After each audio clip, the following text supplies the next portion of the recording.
Have you ever thought about building a custom home, but you just don't know where to get started? Well, today we're going to give you the tool that we use to develop a custom home plan.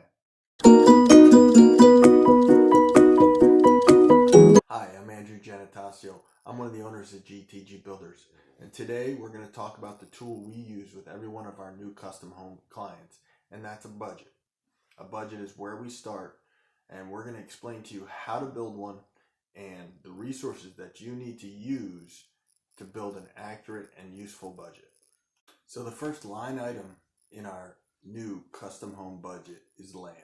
What does it cost us to go out and buy that piece of property that you want to build your new home on? Maybe you haven't found one. Now's the time to go out and find a piece of property. Maybe you just search online and find something that's fitting. That way we have a dollar amount to fill in next to the line item for land. Now, some of our clients inherit a piece of property, they already own it, they may even already live on it, and they're planning on knocking down an older home and building a new home. What's important is that we come up with a number. And the rule that we're going to use for the rest of this budget is we're always going to use worst case scenarios. So, if you're buying a piece of property and right now you're just looking online, where we're going to use the dollar amount that's listed in the MLS, or the dollar amount that a realtor tells you they think it will sell for, or whatever the seller is looking to sell it for. We can change these numbers later, but for right now, all of these numbers will be worst case scenario. So line number one, land. So the second line item on our budget is going to be site work. Site work is simply the things that need to be done to turn this piece of land into a buildable lot. So for example, we may need to do tree removal. We may need to knock down or demolish a house or an existing building, a barn, a shed. We may need to drill a well or build a septic system. We need to price out costs of sewer and other utilities like electric and gas. We'll need to develop an idea of electric overhead or underground. So all of these line items go into building our line item on our budget called site work. And then lastly, the last line item on our budget is going to be, of course, the house. What type of house are we building? What does it cost in your area to build that type of house? Let's use worst case scenario again.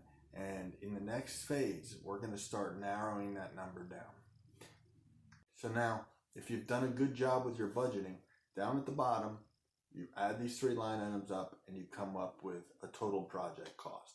So this total project cost is what we compare to what we want to spend on a new custom home. Everybody's got a budget, whether you're wealthy or just trying to build your first home on a shoestring budget. Everybody's got a number that works for them, and that number that we've created in our three line items on our budget needs to fit inside there. Now, if it doesn't, that's not the end of the world. We'll take clients back and you can go back on your own and you can adjust these numbers. You can look for a cheaper piece of property. You can look for a piece of property that requires less site work, or you can change your project plan so that less site work is required. Maybe if we move the house, we could take less trees down, the driveway gets shorter, and the utilities don't cost as much to run. Or we can build a smaller house potentially, or just a different style. A ranch will cost more than a two-story colonial. So we can look at these things and adjust that budget till we get that bottom total budget number down to something that we can afford or that we want to spend. Now let's talk about the resources that we can use to build these budgets. So if you're looking at a piece of property, a realtor is a great place to start. They can help you understand some more details associated with the costs. And remember, when we fill in the numbers, we're going to use the worst case scenario on the first step. When we get to site work, we can talk to civil engineers. They can help us develop some ideas about zoning and if there's any costs or concerns there. We can talk to an excavator about developing budgets around utilities, septic, and wells.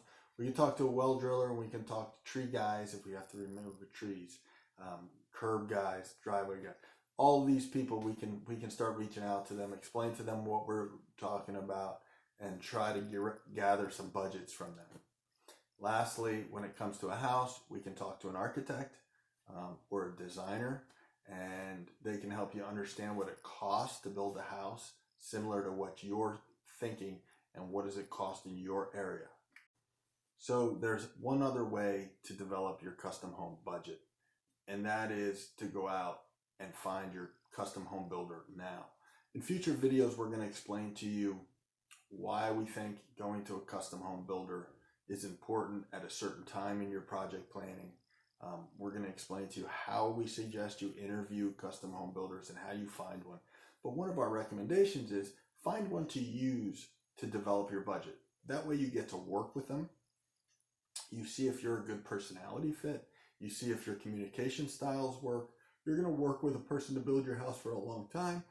It would be great to have them on board early in the planning process so you can get comfortable with them, or you may find out you just don't sync real well and you can go find somebody else. So a custom home builder can help you take a look at land. At GTG Builders, we go out with our clients and look at the property before they buy it. We help them identify concerns such as zoning, site work costs, and we talk to them about the ways that we can adjust those site work costs and how decisions that they make can affect them. We spend time with them developing an idea of a house, and this is all just in the planning process. We talk to them about, what are you thinking about? A garage, a 2-car or a 3-car garage, 4-bedroom house, 5-bedroom house, first floor master, 2 masters on separate floors with separate master suites. Are you considering a full basement? Are you considering anything that you can think of? We'd like to talk to you about it. So we can then take that basic idea that that client has and their tastes, and we can compare it to similar projects that we're currently working on, so we can develop a really good upfront budget line item for that house. So now that we've gotten our client to this point, we start to work with them on narrowing down the cost of building that house. And we'll talk about that in future videos. So if you found any of this information useful or interesting, please give it a like. If there's something that I skipped over or that you have a question, please enter it in the comments below. Follow our channel, because we're going to do our best to put out a bunch of videos that help address questions that we get on a regular basis, with the hopes that we can help you go from the thinking and dreaming phase to picking up the phone, reaching out, and finding a builder and developing your custom home project.